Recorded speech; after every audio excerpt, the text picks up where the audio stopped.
I journeyed through time on the wings of Kronos. He gave no reason for choosing me, and I spoke not a word to him. He took me to a time where we had turned to dust. Only a few hours had passed after some kind of divine cosmic snap. First was the purification through fire, hot as Hades, nuclear plants, oil refineries, and factories alike, burning for numerous nights. Next was the washing of the spaces we had defiled beneath the ground. The gushing was the only sound. All the trains inhabiting the dark, dingy tunnels. All the pains we had drawn on the concrete walls. The fourth element hunted and buried them all. In several centuries, all we had built was lost. And in many millennia, all we had doomed was saved. There were lush green forests and great rivers teeming with life. The air was crisp and clean, and the unyielding, gleaming desert remained where it belonged. I saw Gaia rise. It was beautifully terrible. It was terribly beautiful. It was utopia.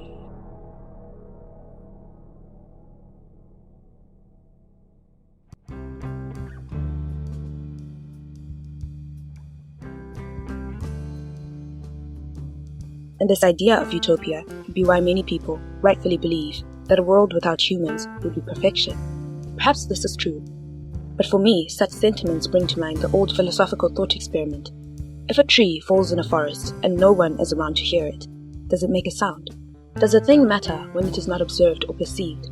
Perhaps the earth and all it gives us hold value because self-aware, sentient beings have given it value. Perhaps we can save the earth and preserve its value. Maybe development and a healthy earth are not mutually exclusive. What is the answer? The answer is sustainable development.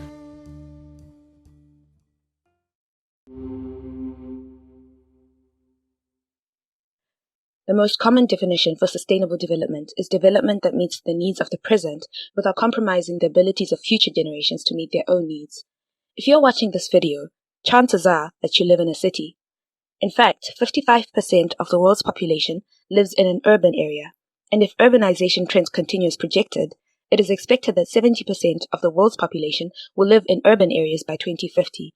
Cities are significant epicenters of change that are particularly important when addressing the challenge of sustainable development. If you live in a less developed country, you are currently experiencing some of the fastest growing population rates, with many nations expected to double in population between 2019 and 2050. This will increase strain on already scarce resources.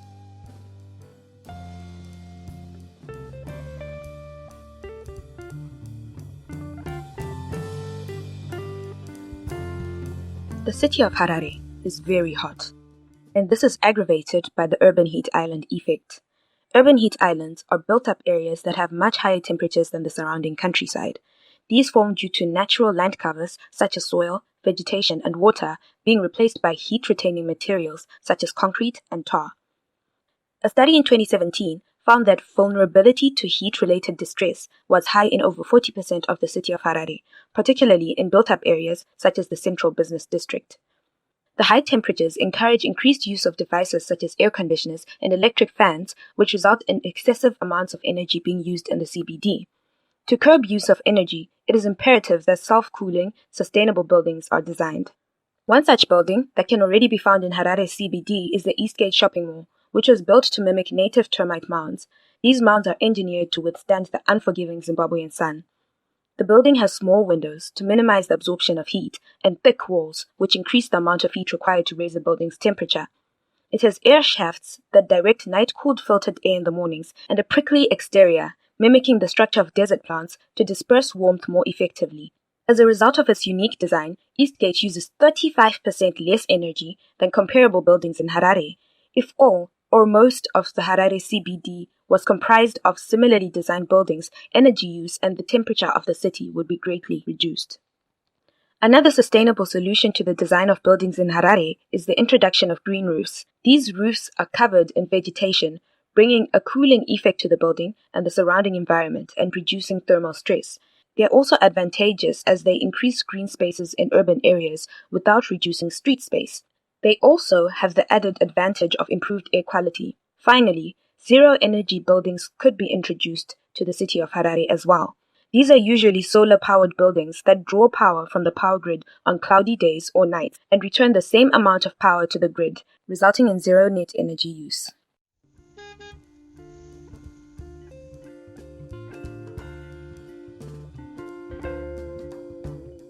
Following independence in 1980, government agencies in Zimbabwe found themselves unable to provide sufficient public transport to a rapidly growing city. This left a gap in the market for informal public transport. Because the city is largely spread out, with suburbs far from the central business district, people often use cars or commuter omnibuses, colloquially known as combis, to travel to and from the CBD.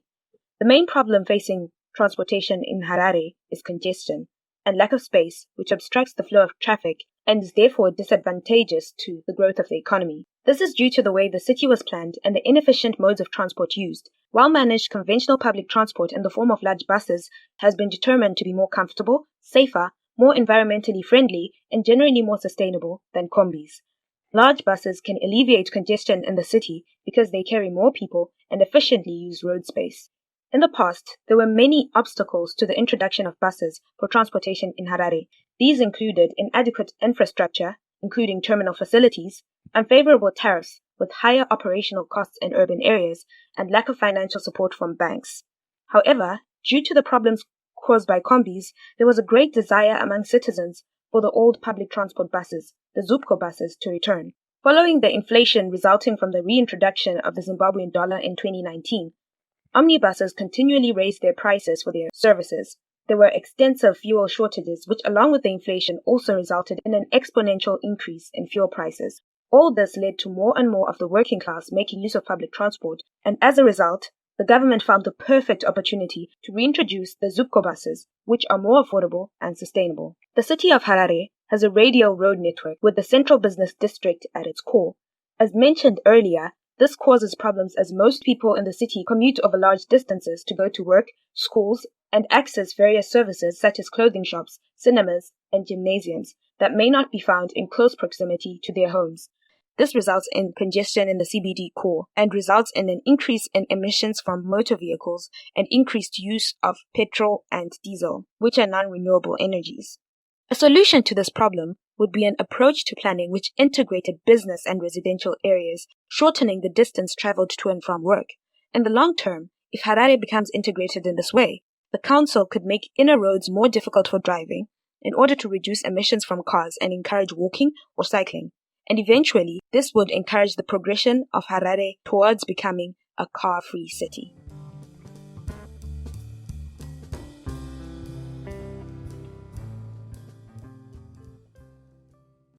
The level of rainfall in the city of Harare in the first half of 2019 was 25% less than the annual average. 2 million people living in Bulawayo and Harare, the nation's two largest cities, were left without clean water in the most recent drought, with some citizens accessing tap water only once a week. 50% of Harare's water reservoirs are dry due to lack of rain. Such acute lack of water leads to poor sanitation, which can breed diseases such as the recurring cholera outbreaks in particularly poverty-stricken parts of Harare. A fifth of Zimbabwe lives in extreme poverty, which means they live on less than $1.90 a day. Many are unable to pay the local government for water services rendered, and the economic situation has diminished the ability of local government to maintain service delivery of water and sanitation. Most citizens have no choice but to queue for hours at public boreholes and wells for water. The first and sixth Sustainable Development Goals seek to end poverty in all its forms everywhere and to ensure availability and sustainable management of water and sanitation for all.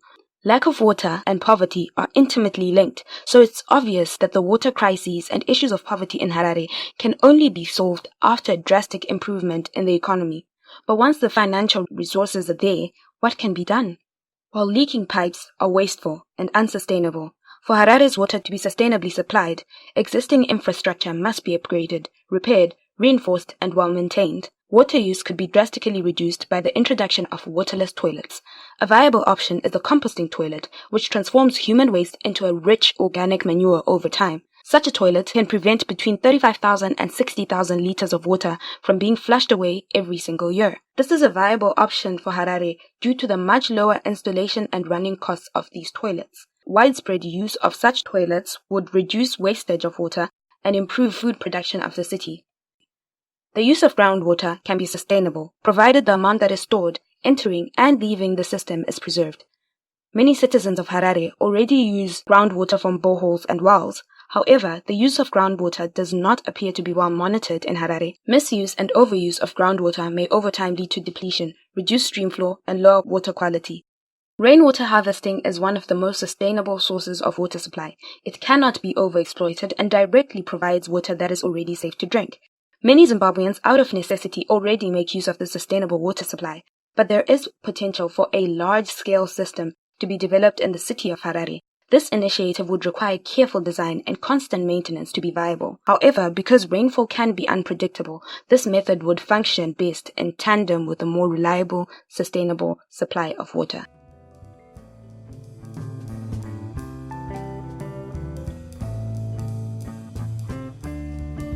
In Zimbabwean urban areas, low-income households provide food security for themselves through urban agriculture.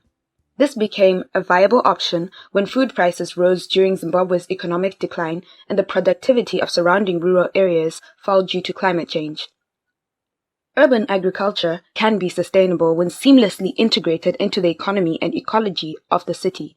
It limits the city's dependence on the surrounding countryside and also limits the distance that food has to travel from the field to the plate, cutting down on the energy used in transportation. However, urban farming, when uncontrolled, as in the case in Harare, can pose a threat to the environment. For most of the year, the land that citizens farm on is undisturbed, and when the rainy season arrives, land is cleared either mechanically or more commonly by fire. Land clearing threatens the biodiversity of species by replacing natural plants with food crops, and it also destroys the habitat of urban species. Burning causes air pollution, not to mention its effect on climate change. During the rainy season, crops can be seen growing on wetlands, stream banks, hill slopes, roadsides, and any piece of land that can sustain agriculture. Tilling of the ground on hill slopes and hillsides can result in erosion, degrading soil quality in the process. The use of pesticides and fertilizer can also contaminate water resources, particularly when residents cultivate their crops on the stream banks. All these problems can be alleviated by the Harare City Council determining which land is safe for urban agriculture and zoning that specific land for agriculture. The city could then provide standards for the type of agriculture to be adopted, agriculture that uses water efficiently and is organic, to limit the contaminating substances that enter the water.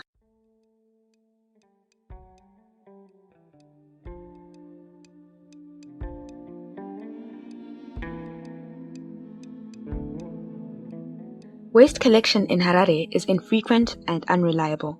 The majority of Harare's waste is deposited at the Golden Quarry landfill site, which receives 90% of the waste that goes to landfills. It is also deposited at the Pomona dump site. They are both open dump sites. The waste ideally should be spread into thin layers by bulldozers, then covered with soil. However, because bulldozers are not always available, instead there are usually uncovered piles of garbage in these areas. The authorities have settled for the burning of waste, which pollutes the air and poses a health risk as pollution causes respiratory diseases. The dumps also put the health of locals at risk as they provide perfect habitats for rats, mosquitoes, houseflies, and other disease-carrying creatures. Some bird species have abandoned their migratory patterns in favor of settling close to the dump, which provides rotten meat and maggots as a source of nourishment. Leachate from these dumps pollutes surrounding water bodies and groundwater, which, as previously mentioned, is an important source of water. Waste, by virtue of its definition, is unsustainable.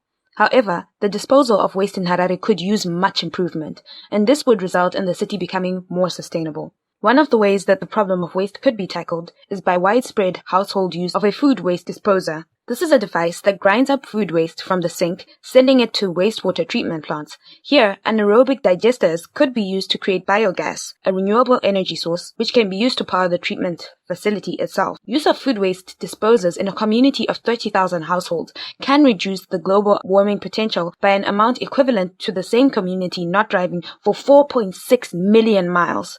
Citizens should also be encouraged to embrace the 3 R's of waste management: reducing of waste by considering if all the items used are necessary, the reusing and repurposing of broken or unwanted items, and the recycling of waste to make new products. The remaining waste could then be deposited to a bioreactor landfill, which is optimized to encourage faster and more complete degradation of waste, resulting in a stable waste that inflicts little to minimal damage on the environment when the liner separating the garbage from the ground eventually fails. The stabilization process produces landfill gas. The more complete the degradation process, the more stable the waste and the more gas is produced. If it is used as a fuel for heat and energy, it results in a much reduced impact on the greenhouse effect. There are 2 active sewage plants in Harare which are both overloaded due to mismanagement and lack of funds. It has been reported that large quantities of sewage are dumped in the Marimba and Mukubisi rivers, tributaries of Lake Chevero and Manyame, the city's biggest sources of tap water. High-density suburbs such as Kuadzana and Highfields often experience sewer bursts that are left unfixed for long periods of time. It is no surprise that the city of Harare can experience deadly cholera outbreaks, the most recent being in 2018. An initiative that could be introduced in Harare in order to make the management of sewage more sustainable is the use of ecological sewage systems. These treatment plants entail the passing of wastewater through a controlled environment with diverse animal and plant species that ingest and transform the waste in the water. For example, some aquatic plants can break down nitrates, phosphates, and toxic chemicals through their root microbes. Sewage plants could also be transformed to include biogas plants so that natural gas from the sewage can be used to produce energy.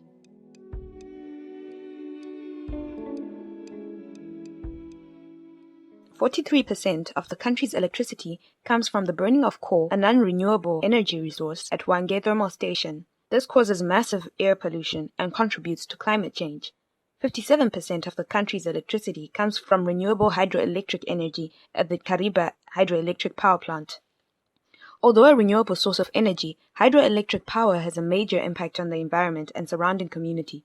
The construction of the Kariba Dam destroyed the habitat of many fish species, such as the African lungfish, which can no longer be found in the Zambezi River. It also caused the dislocation of 57,000 Tonga people living along the riverbank. There are often power cuts in the city of Harare. In 2019, the power cuts became particularly severe, with some places experiencing up to 18-hour cuts. Power cuts have led to a sharp increase in deforestation, with 60 million trees being lost every year and only 10 million being planted. Wealthier people make use of gas stoves and diesel or petrol-powered generators. Both of these fuels are unsustainable and non-renewable, and their combustion also directly causes much of the world's pollution. The citizens of Harare could sustainably use biomass, such as firewood, if they took the initiative to plant at least 2 trees after cutting down one, and making use of wood stoves. Thermoelectric generators that turn heat from a stove into electricity can be fitted to these stoves. These generators can also run an electric fan that can, during combustion, decrease the fuel-to-air ratio, which can reduce the volume of harmful gases released into the atmosphere. The use of such a generator would also take pressure off more unsustainable sources of electricity, as it could power lighting and charging of some electric devices. Gasification technologies that convert biomass into combustible gases can also be utilized to produce electricity, and they have been very successful in India. These technologies could be built close to timber factories in Harare, which are known to generate plenty of biomass waste every year. However, the most practical source of renewable energy in Harare, a city that experiences 300 Sundays out of a year, is solar energy. Solar installation in the city varies between 5.7 and 6.5 kilowatts per hour per square meter per day. At the moment, only 1% of the solar potential has been exploited. Another option is the use of geothermal energy, which is suspected to be available in Zimbabwe due to the nation's proximity to the Rift Valley. The potential of geothermal energy was determined to be 50 megawatts. However, there have been no further geological investigations mapping the geothermal areas around the country. Taking advantage of this resource would also help the city of Harare become more sustainable. The protection of the environment is incredibly important for long-term and sustainable economic success. The environment provides raw materials and therefore is directly or indirectly the source of every single person in the world's livelihood. Degradation of the environment eventually leads to a failed economy. Harare will need to adopt the green economy. This is an economy where people are socially equal, have better health, and there's a marked reduction in environmental degradation and ecological scarcities. Such an economy would result in decreased pollution and efficient use of energy and resources. Green economies seek to provide green-collar jobs. These are blue-collar jobs that have been upgraded to better respect the environment. As the Harare proposed in this video begins to take shape, more and more green-collar jobs will become available. For example, electricians who install and maintain solar panels, organic farmers, construction workers who build eco-friendly buildings, and many more. If Harare makes a concentrated effort to become more sustainable, more jobs will be created to achieve that sustainability with little or no cost to the surrounding environment, resulting in economic growth that does not harm the ability of future generations to enjoy the same environmental conditions currently experienced, or even better ones.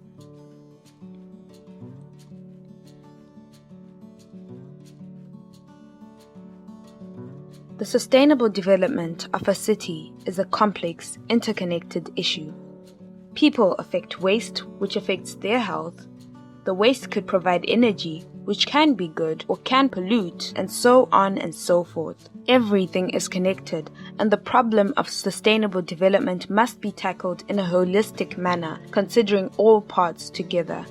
There is also a need for a collaboration between both the governments and the citizens. The government must inform, educate, and enforce policies and laws protecting the environment and set standards for aspects of the city that, without regulation, could potentially be unsustainable, such as building, city planning, land use, and so on.